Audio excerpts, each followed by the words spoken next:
الحمد لله وحده والصلاة والسلام على من لا نبي بعده. أعوذ بالله من الشيطان الرجيم. لا يذوقون فيها الموت إلا الموتة الأولى ووقاهم عذاب الجحيم فضلا من ربك ذلك هو الفوز العظيم فإنما يسرناه بلسانك لعلهم يتذكرون فارتقب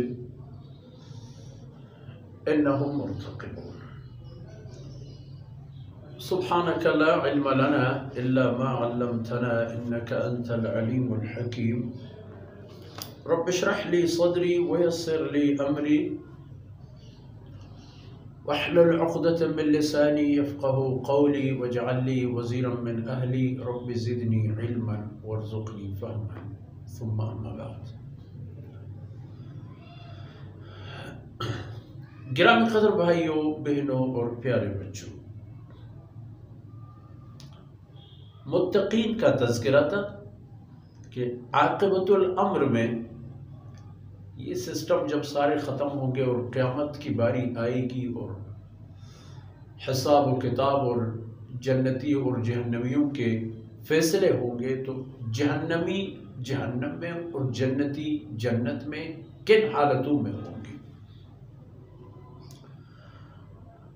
کچھ حالتوں کا تذکرہ ہوا پچھلی آیتوں میں، اور ایک یہ بھی ہے کہ لا یذوقون فیہا الموت. اس پر کچھ باتیں تو ہو گئی تھی اس آیت پر.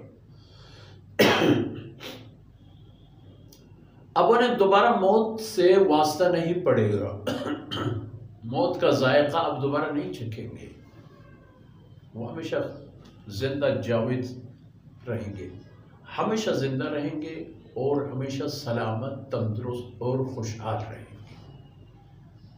ایک ہوتی ہے ایسی زندگی کی جس میں انسان زندہ رہ کر موت کی تمنا کرتا ہے، وہاں یہ بات نہیں ہوگی.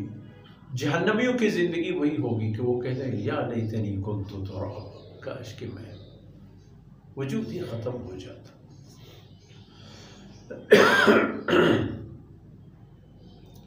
موت کی انہیں واسطہ نہیں پڑے گا، مگر جو پہلی بار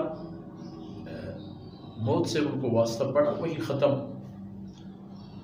وَوَقَاهُمْ عَذَابَ الْجَحِيمِ، اور ان کو اللہ رب العزت نے جہنم کے عذاب سے بھی محفوظ رکھا ہے، ان کی حفاظت فرما دی ہے کہ وہ جہنمی نہیں ہوں گے.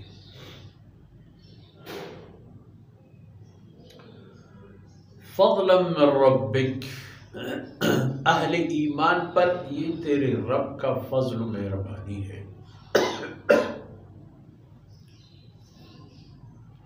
کہ رب کریم نے ان کو ان رستوں پر چلا چلا کہ یہاں تک پہنچا دیا.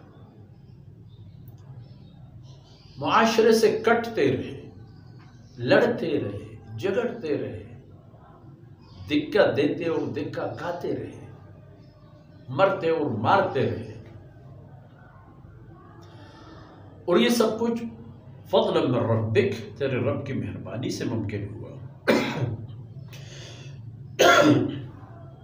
ذالک هو الفوز العظیم، فرماتے ہیں سب سے بڑی کامیابی، یعنی وہ کامیابی کہ جس کا کوئی مقدار اور معیار ثابت نہیں ہے. یعنی کسی چیز کے بڑی ہونے یا انتہائی عمدہ اور بڑھیا ہونے کہ آپ کوئی مقدار قائل ہوں گے، کوئی پیمانہ محسوس کرتے ہوں گے، اس کا کوئی پیمانہ نہیں ہے، کوئی اندازہ اور مقدار نہیں. بہت بڑا، بہت بڑی کامیابی. اور جہاں تک اللہ فرماتے ہیں میری فرمودات اور میری کتاب اور میرے قرآن کا معاملہ ہے، فَإِنَّمَا يَسَّرْنَاهُ بِلِسَانِكَ لَعَلَّهُمْ يَتَذَكَّرُونَ، یہ ہم نے آسان کر دی آپ کے زبان پر اس کی تلاوت، اس کی مفہوم، اس کے مقاصد، اس کی تبلیغ و دعوت، اس کی تعلیم و ترویج ہم نے آپ کے زبان مبارک پر آسان فرما دی ہے. لعلہم یتذکرون، تاکہ اس کے سننے والے اور اس کے پہلے مخاطبین جو مشرکین مکہ تھے، جو جزیرۃ العرب کے عامت الناس، ان میں چاہے کوئی مشرک تھا، کوئی یہودی تھا، کوئی اپنے آپ کو عیسائیت پر فٹ کر چکا تھا، اور حتیٰ کہ جنہوں نے آپ پر ایمان لایا، اس سب کے لیے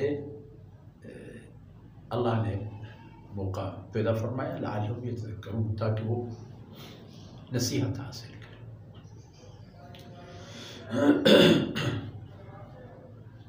اور یہ جو مانتے ہیں نہیں مانتے ہیں، آپ سے ان کا تنازع ہے، کب تک ہے، کیسے ہے، فرتقب،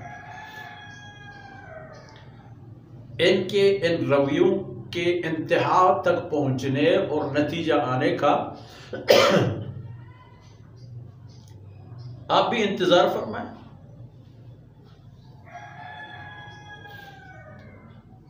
اور یہ خود بھی انتظار کرتے رہیں گے۔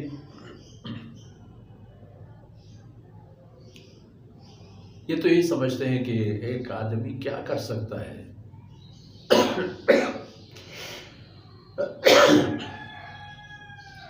اور آپ ان کو جو انبیاء علیہ السلام اور امم سابقہ کی قصے کہانیاں سناتے ہیں، ان کو بھی خاطر میں نہیں لاتے۔